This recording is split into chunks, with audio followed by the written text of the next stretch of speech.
This is a production of Cornell University. Thank you everyone for joining.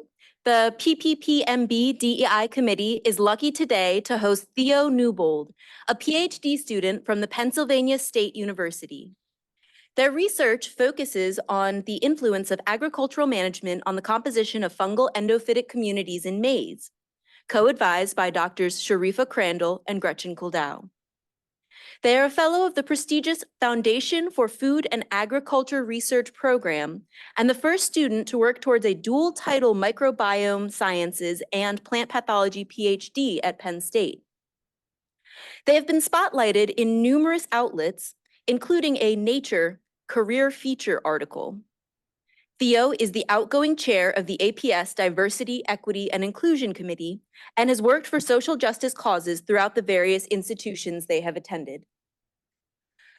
Through their background in service, they have been not only a personal inspiration to me, but to many others I know in the plant pathology community.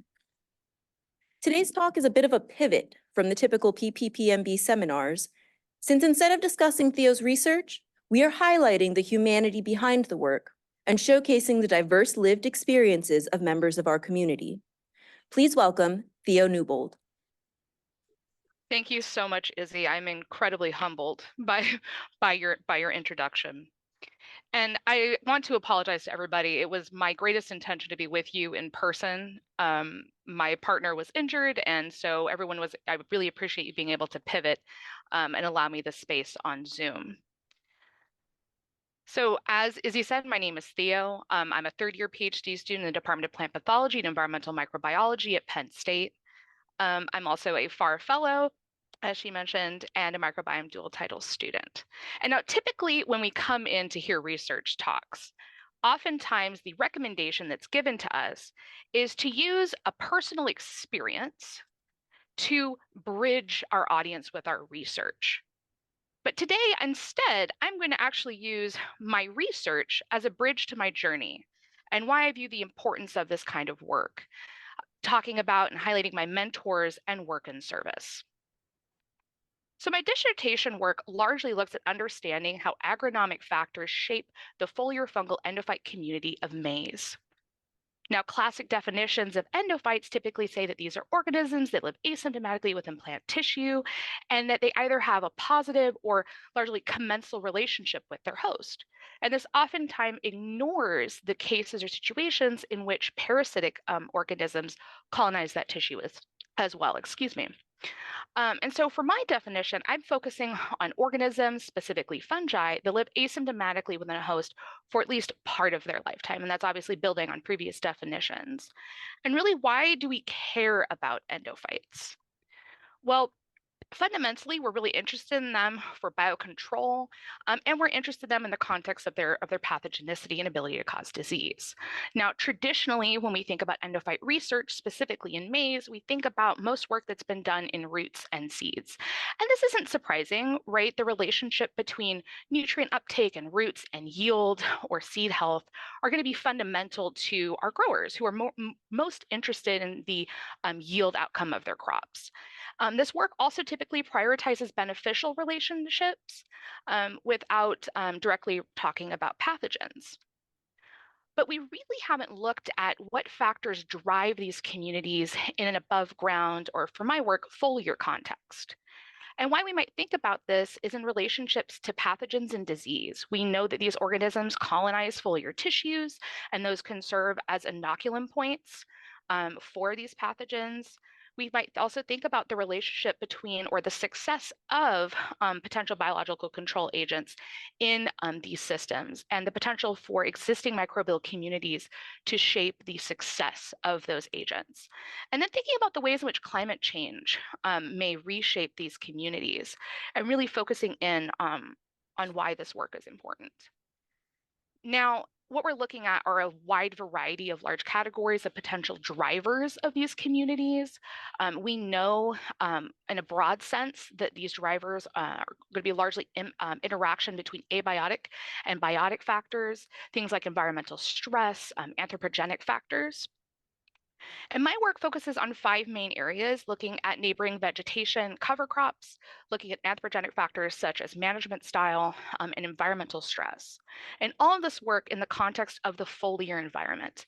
The leaf is a really unique plant organ that's going to be continuously experiencing extremes, extreme cold or heat, continuous UV radiation, direct impact with those anthropogenic factors throughout the season.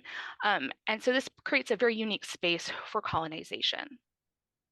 Some of my objectives, I have 5 main objectives. The first is to look at these communities over the developmental time of the plant, including the planted seed and harvested seed, and how these communities change over developmental time.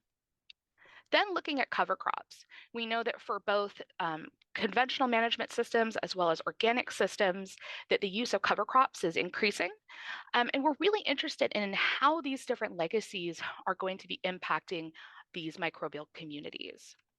Also thinking about very broadly the use of organic versus conventional management practices. And we know that these regimes vary and they're really more of a scale between those two different categories, but thinking about how those different practices shape these communities. And similarly, thinking about non-target fungicide effects. This conversation comes up a lot actually in Pennsylvania, where tar spot of corn is going to likely become a bigger issue, and growers who may not have been applying fungicides prior may start to apply fungicides. And so thinking about how those non-target effects are going to shape these communities. And then finally, thinking about stress. I don't have to give you a quantifiable measure of drought to tell you. You could walk out into a maize field here in Pennsylvania in July or August, and you can feel it. Drought has been a continuing ongoing issue for the last couple of years and is likely to be exacerbated as climate change impacts are felt, not just here where I am in Pennsylvania, but also across the globe, places like the global south. So thinking about how these stress events, specifically drought events, are going to be shaping these communities. All of this to say that it's complex factors that bring these fungal endophytes to their host. And I think very much in the context of the agroecology space, in the context of the human or socioecology space, and how our lived experiences bring us to where we are. All of us today in this talk, in some way or form, are in the context of academia. We all got here, but had different, unique lived experiences that brought us to where we are. I like to think of this as in the context of intersectionality and the context of the experiences and identities that we bring into a space and how that shapes our interaction with that space. Say, our research, for example. The intersectionality comes from the field of specifically Black feminism. The word was first used by Crenshaw in 1989 to talk about the intersectional relationship of race, class, and gender, and how those specifically related to people's experiences with discrimination and disadvantage. But we can think about it here as the intersection of our identities. And today I have a very unique opportunity to take you along on my journey and to highlight the mentors that brought me to where I am and my work and service. Because humanizing people is very important. Oftentimes, especially in the academic space, it's very easy to dehumanize people, especially when we're under a lot of pressure. We're able to push off the realities of the world and focus in on a specific objective. I need X or Y from a particular person, and they don't get that to me, well, that's on them. But when we humanize people, we think about their experiences, what they're dealing with on the day-to-day, it makes it easier to empathize and to connect with them. And so that's a big part of what we're doing today. I want to come into this space and recognize my identities. I now realize I'm not there in person, but one of those identities is that I'm white. I'm a white, effeminate person. And so some of the things I'll share with you today, you will perceive differently than if I was a person of color or male. Another one of my identities is that I come from poverty, which I'll talk about in a little bit.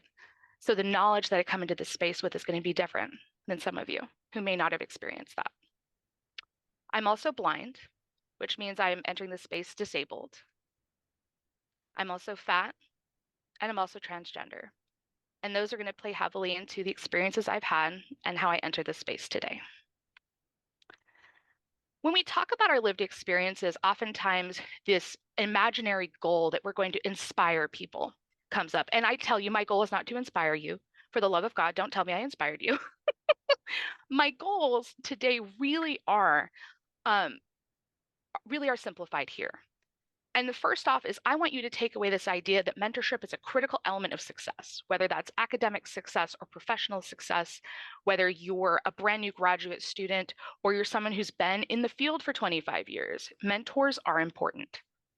I also want to highlight the fact that mentorship does not have to be complicated. It can be as simple as believing in somebody, as trusting somebody. And that prioritizing service and community actually will enrich our graduate experience as well as our professional careers overall. And I also really want to focus on this idea that authenticity is powerful. When you show up in a space as your authentic self, people see that. People who may share similar identities or experiences to you, and they will feel seen and included as if they belong in that space. Like all stories, we're going to start at the beginning in Huntsville, Alabama in 1992. I grew up in Rocket City, USA, about until the age of 5. At the time, this was a very small place. If you've been there today, you know it looks nothing like this. The biggest things at the time were the Huntsville Mall pictured here and the Rocket Center. At the time, it could be said that I lived in a perfect white picket fence home and family. My father was a computer engineer, my mother a stay-at-home homemaker who took care of me and my sister, cooked beautiful dinners, and maintained our iris beds. As a child, I can remember this picture up here is our old home. Used to be a pine tree in front and a pine tree in back. And I remember running through the grass on a hot summer day and smelling the pine. And it felt so comforting and idyllic. But like things that often appear idyllic, they're often not. And when I was 5, about a year after this cute picture of my sister and I was taken, my mother packed my sister and I into a U-Haul with all of her belongings, less than $100 in her pocket, and drove across the United States to California. In California, I grew up in Altadena.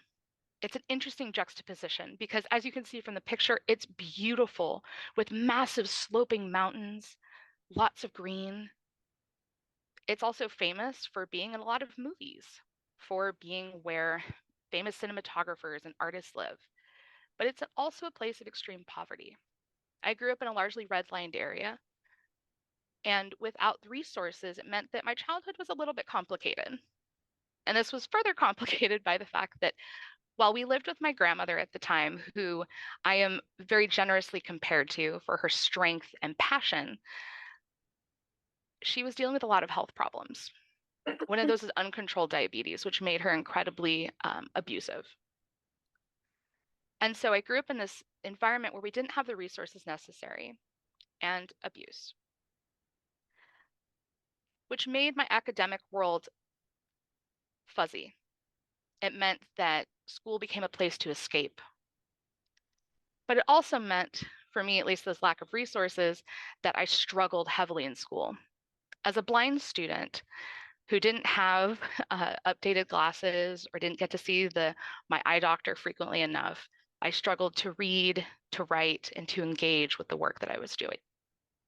And because I struggled and had poor grades, my mother, who had never gone to college, made it very clear that I likely would never go to college myself because she couldn't afford it and because you had to be a straight A student to get scholarships. She didn't know that you could go into life-altering debt to get an education, but at the time, the accumulation of my home life, my lack of resources, and my struggle in school meant that I really didn't know I was there and I really didn't care. It was up until I got to my 11th year, my second to last year of high school. I just transferred from a local charter school to the Blair IB Magnet High School, another interesting juxtaposition of my life, where while simultaneously being a very well-recognized institution, it was also poorly funded, sat along a freeway, and across the street from us was a power plant. But this was a serious moment of change for me. I remember day one, after we have the initial meeting with all of the teachers, we get our books and our class schedules, everyone milling around the campus, looking at all the different clubs and things available to do. And against one of the far fences, there was a rickety brown table with huge 3-poster display boards of people in hospitals, people setting up beds, everything in the medical field. And I ran over super excited. It was a unique opportunity. I thought, I want to be involved in this. And this little old woman sitting at the table, Miss Deborah Hawks, who's pictured here, she saw my enthusiasm and made sure I was able to get involved. She didn't just see my enthusiasm as an initial starting point. She saw it as my main driver. She cared more about my enthusiasm and excitement throughout my entire program than she did my grades. She gave me every opportunity in a way that no one else had, saw my potential in a way no one else had. And most importantly, she helped get me my first research experience when I was in high school. It was 11th grade. We were working with graduate students from Caltech on what's very politely called the Solar Army. It's a huge NSF grant to support research experiences for high school students focusing on sustainable energy. And the project we worked on was identifying alternative catalysts for solar panels. It was an incredible opportunity. Not only did I feel seen in the lab, seen in this space, my enthusiasm and capabilities were beyond my grades. I got the experience to not only do research, but also present that research at one of our conferences. And I knew at this point that I wanted to go to college. I wanted to pursue science. And at the time, I participated in a program that would have gotten me into a Cal State university. But it was me and 40 other people competing for that single spot in the Cal State University system. And while I didn't make it, I did get accepted into university. But the thought of going into debt, even at the time, which was only $20,000 a year, was so scary to me that I decided to go to our local community college. And for those of you who've gone to city college or community college, you know that oftentimes this is an extreme point in our lives of positives, negatives, and a lot of growing up. For me, it was so much so that I really wasn't sure if I wanted to continue with school. By the time I finished in 2015, I was ready to call it quits. But I was also really trying to escape home.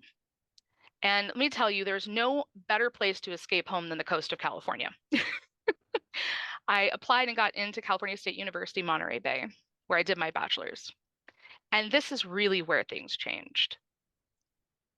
In my second to last spring semester, I took a plant physiology class with the only guy on campus doing plant work. I was so excited. I got to work with Dr. Timothy Miles. He was our professor for the class. And he saw, just like Ms. Hawks, my enthusiasm. My enthusiasm mattered more than my grades in this space, the constant questions and excitement about the topics. And at the end of the semester, when his when his undergrads graduated, he offered me the opportunity to come work in his lab. Funded research, mind you, to work in his lab through the Undergraduate Research Opportunity Center. And this was an incredible point in my life. I was so excited. The work I did focused on comparing molecular diagnostic tools and optimizing DNA extraction methods for Phytophthora cinnamomai and blueberry and avocado. And while I also got the opportunity to present at a local symposium on campus, I don't have any pictures because I was so happy. But Tim also sent me to my first American Phytopathological Society meeting. It was 2017, San Antonio, Texas. I was so nervous, I couldn't even say the name of my pathogen. I think I just called it Momi. I was scared and excited.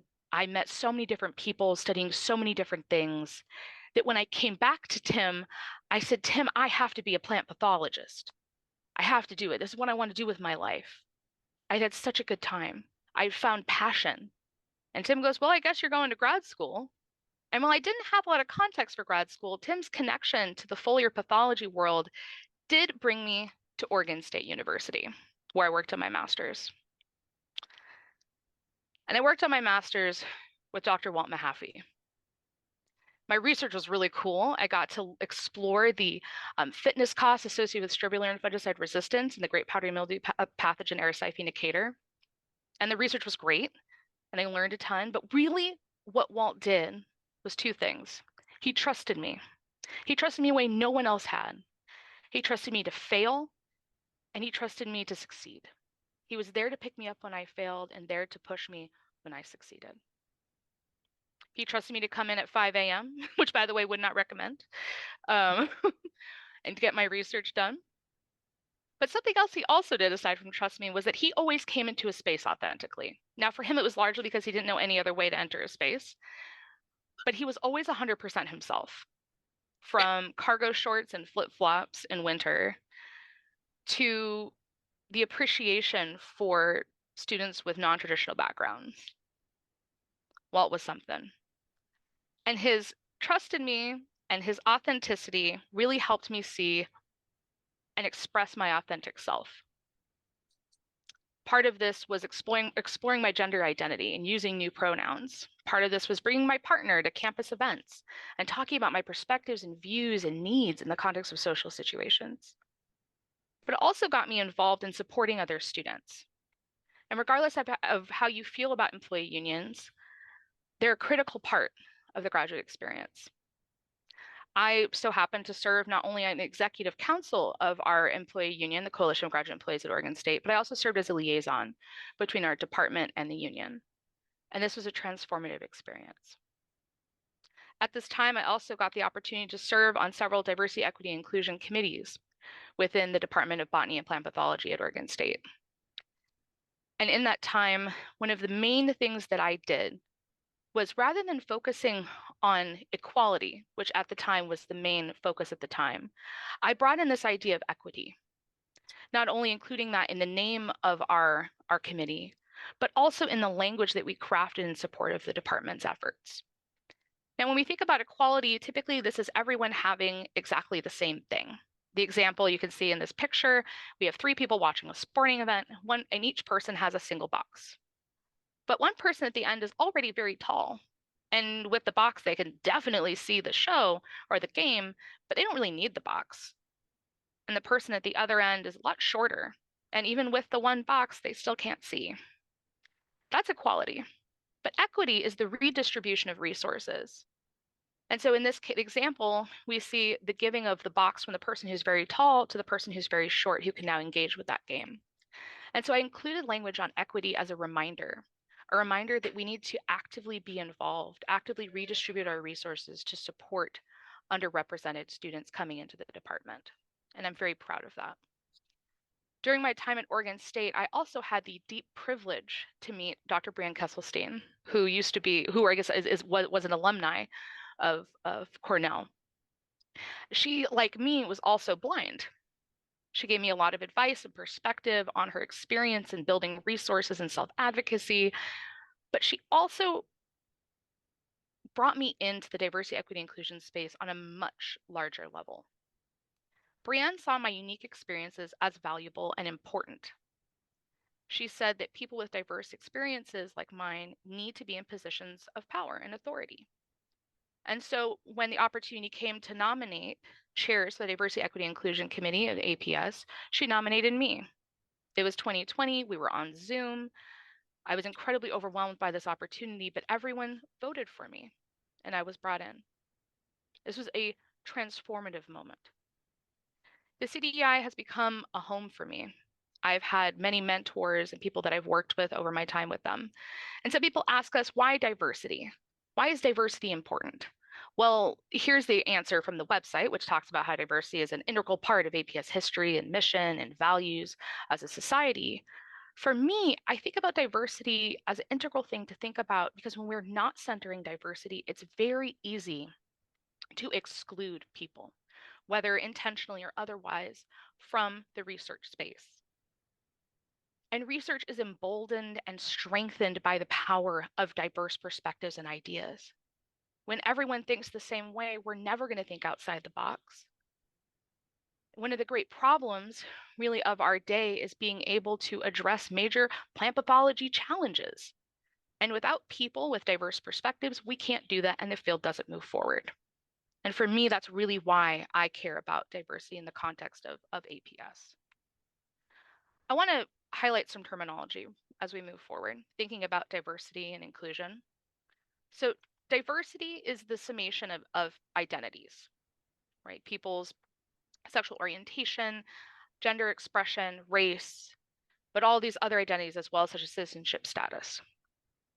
That's diversity. But inclusion is where all of these experiences, all of these people have a place at the table and a voice. And when we think about inclusion, one of the biggest parts of our work, when I served with the Diversity, Equity, Inclusion Committee within Oregon State's Plant Pathology Department, and also within APS, is we're not just trying to bring people in, we're trying to get them to stay, to want to stay. And so to be inclusive, some ways that we can foster retention are first by building trust. And this is not an exhaustive list by any stretch of the imagination. These are just some examples of things to think about. So first is building trust. We can build trust through being transparent about expectations and policies.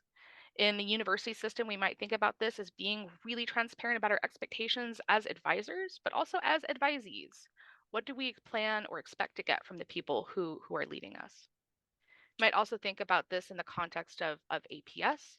So what does the APS meeting look like? What are the expectations for people coming into that space, right? And by being transparent, we actively build trust. We can also practice allyship. And being an ally is not an identity that you can give yourself. It's an identity that you are given for your work and practice of allyship for different communities. And so when we practice allyship, this looks like using pronouns and chosen names. So for example, my pronouns are they and them. My chosen name is Theo, even though my legal name is Chelsea, right? And so actively being supportive by using the correct name and pronouns. We can work to change spaces when issues of accessibility or safety are brought to our attention. So thinking about this in the context of the university system, if you have a genderqueer person who doesn't have access to a gender neutral restroom, what are ways in which you can support access for that person and for the community, right? And then listening to people is really awesome. It's great. But if you listen to people and you don't respond, you don't act on the things they tell you, that comes back to point one, where you don't actively build trust. So when we also have to act when we listen to people. And then creating a culture of honesty and critical self-evaluation. Authenticity, as I said, is really important. Being honest is very important. What does honesty look like in this particular context? It means, coming back to point one, transparency. And then critical self-evaluation isn't just you as an individual person, but it might be your department, it might be your college, it might even be your lab, right? Your lab group. Thinking about critical self-evaluation.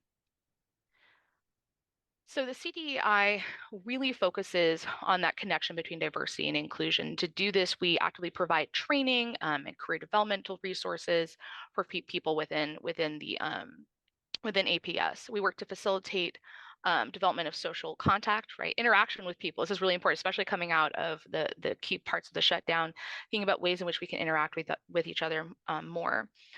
We act to promote communication and interaction among members with diverse backgrounds. That's a big part of that inclusion portion. And then really inclusion comes down at the bottom, this enabling the integration of all underserved or underrepresented groups. These are kind of the main goals of the committee. I was asked to talk about sort of key things that came about while I was working with the committee from 2020 to 2023. The first thing I did, and this happened around the same time I was working with the Oregon State folks, was this inclusion of the word equity. I realized when I was putting this together, I couldn't remember the original name of the CDEI, but I think it was the Diversity and Equality and Inclusion Committee. But adding the word equity in there as a call to us to remember to actively redistribute resources and promote inclusion.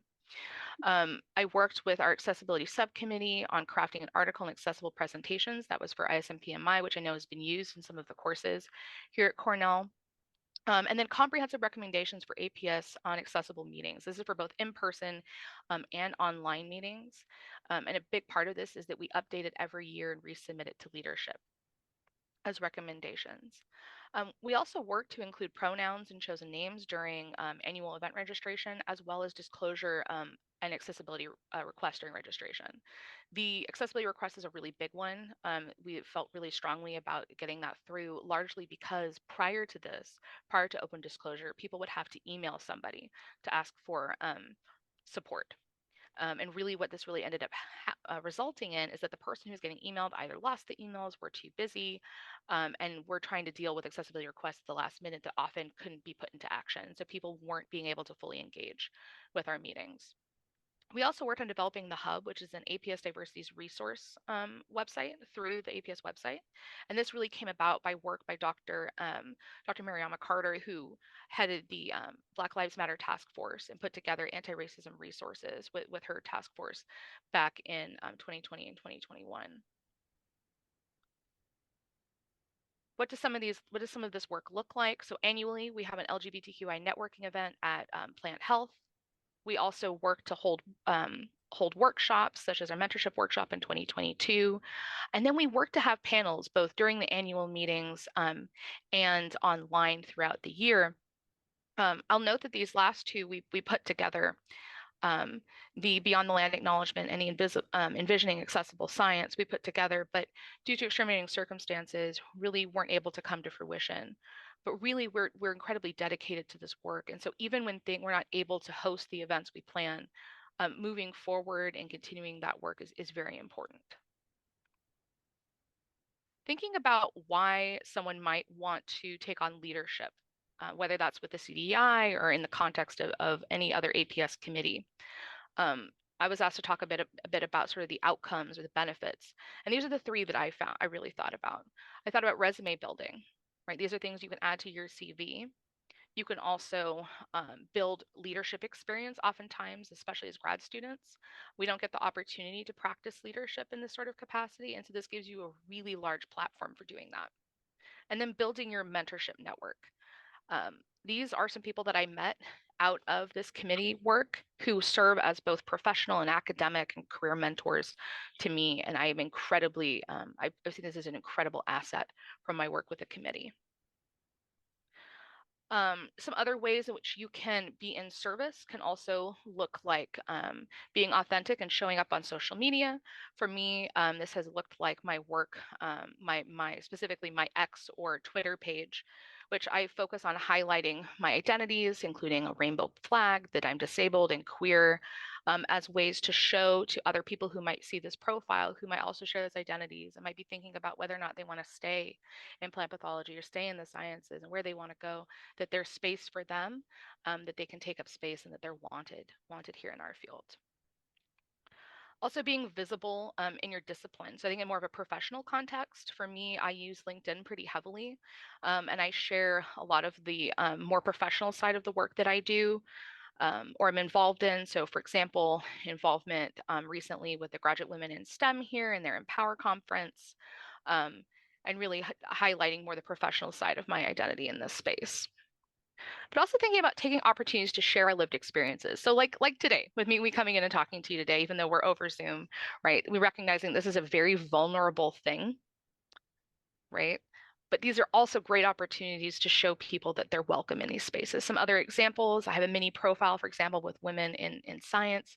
And as Izzy mentioned earlier, yes, I was interviewed for Nature Careers talking about sizeism in the scientific workplace. So these are great opportunities for building visibility. And then the last one I wanted to touch on very briefly is this breaking bonds of shared trauma in your profession. Ways in which I do this is promoting very actively and prioritizing mental health with the undergrads I work with. When they're having bad mental health days, I really don't want them in the lab. I want them to focus on themselves. And that is a strong line that we build together. And I urge you, regardless of where you are in your career, where you are in the context of your field, to think about ways in which you break or build or reinforce those bonds of trauma in your profession, because this can be a critical part of how we retain people in our field. Going forward, I've actually taken a step back from my work in social justice. What happens when you spend a lot of time talking, you don't actually get to spend a lot of time listening. And things are always changing. I think about the LGBTQ, queer, and trans space that I take up, the current situation politically with what it looks like to be trans in the United States and the fear that builds from that. And so part of this is really stepping back and listening so that I can go forward and do better work in the future. I'm also focusing on exploring my needs um, and exploring new opportunities. So what this looks like is back in 2021, I joined the Department of Plant Pathology and Environmental Microbiology here at Penn State with Gretchen Coldeau and Sharifa Crandall. And I've taken more of an agroecological research opportunity with them. I'm focusing more on family. Here we can see a picture of my partner Michael and I, but really this also includes focusing on my mother who is aging and dealing with health issues, and really thinking about what it looks like for me to be involved in her life while also doing grad school. I also pursued the FARF Fellows program as a major point in focusing less on academic career paths and more on industry. I've got involved in alternative leadership opportunities on campus, such as our Graduate and Professional Student Association, got involved in other professional societies, such as the Ecological Society of America, and have continued my union work with the Coalition of Graduate Employees here at Penn State. I wanted to very, very briefly, and I can talk with the grad students about this later, mention the FAR Fellows program. If you haven't heard about it before, it's through the Foundation for Food and Agriculture. It's just one of their many branches of the work that they do, but it really focuses on professional development and career guidance for this next generation of agricultural and food scientists. And really what it does is it provides stipend as well as professional development funding and training and formal mentorship support to graduate students, specifically graduate students who are really interested in non-academic track career paths. And we can talk more about that later if you're interested. I wanted to bring it back to those initial outcomes, just to remind us that mentorship is a critical element of our success. It's a critical element of my success. I owe most of what I have to the mentors who have opened roads for me. The mentorship does not have to be complicated, right? Walt just showed up as himself. Walt trusted me, and that was enough to give me strength and personal power.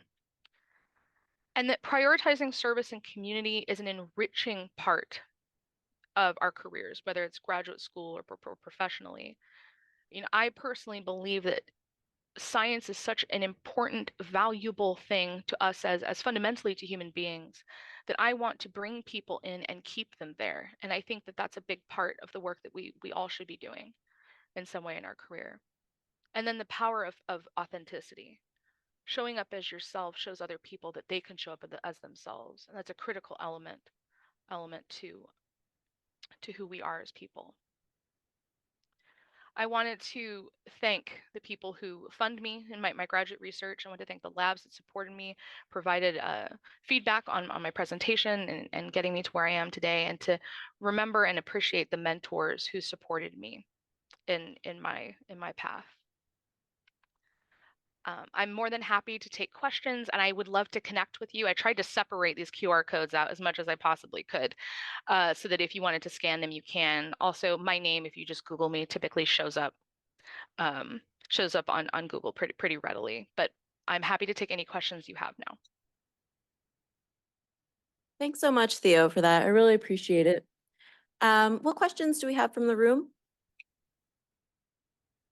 Oh, yes. Sorry, please go ahead. Should I, or should I think if you, yeah, just talk real loud, probably.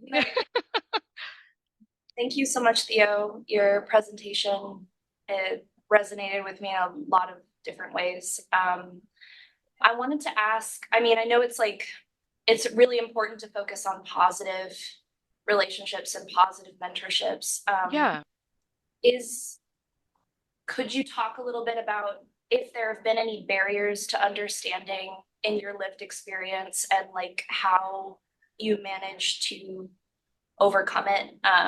Because I think like I don't know, my lived experience, like I have some invisible disabilities, so like there's a lot of difficulty there with like allowing people to like fully understand how things impact me. And I'm wondering if you have any similar sort of experiences and how you went through that. I think for me, a big part is, and I think I mentioned this early on when my family didn't have a lot of resources. Part of that was that I essentially didn't know I was disabled until I was in college. I didn't realize that I had struggled academically because I didn't have the things I needed, right, to succeed. And I think often, especially for like AFAB folks who may get diagnosed with other with invisible disabilities later on, that could be a big part of it as well. Thinking about the resources we didn't have. Going forward, it's really been about discovering the resources that I need and making it very clear that those are what I need. That doesn't mean I always get them, right? So like I may need support. I may need like a support person to drive. And there's obviously may not be funding to bring in a support person to drive me around. So it turns to, you know, who in the lab has time? Does my husband have time? Who can I find have time? How can I shift my research project around, right, to meet the availability of people to drive me to go do sampling? It might also look like me doing like what I would say situational sampling, right, where it's close by, readily available. I don't have to do a lot of driving or going to a bunch of different research sites, largely because of my disability. I think also it's hard to explain to people. So when I say I'm blind, right, we know that blindness is a spectrum. And so I am able to see and read a lot of things, but can't always. And so it ends up being about nuance and how to communicate that nuance. And often I can't. And I end up just kind of giving up and walking away because it feels weird to continuously have to like validate my experience. So that's, sorry, I'm rambling at this point, but that's what I can share on that. No, yeah, I agree. Thank you. Great talk. Thank you. Excellent. What other questions do we have from the room? Yes, please. Oh, I was gonna say, I was curious if you could elaborate a little bit more on your like thoughts or recommendations as a DEI advocate for ways that inclusion can be increased. I know you talked a little bit about your work.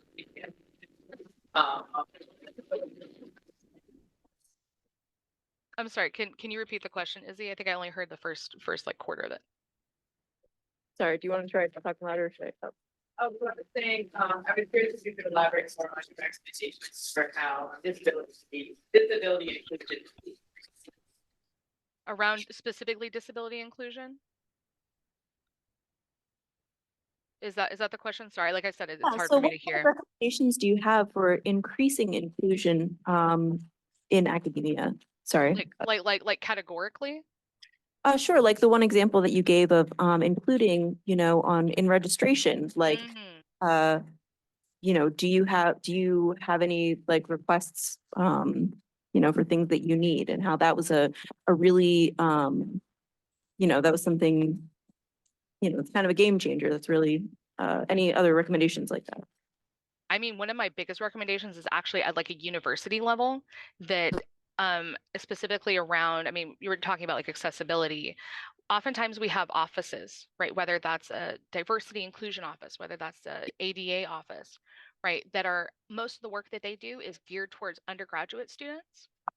And the work that they don't typically do is around graduate students or postdocs, right, who may not fall under the normal like HR support.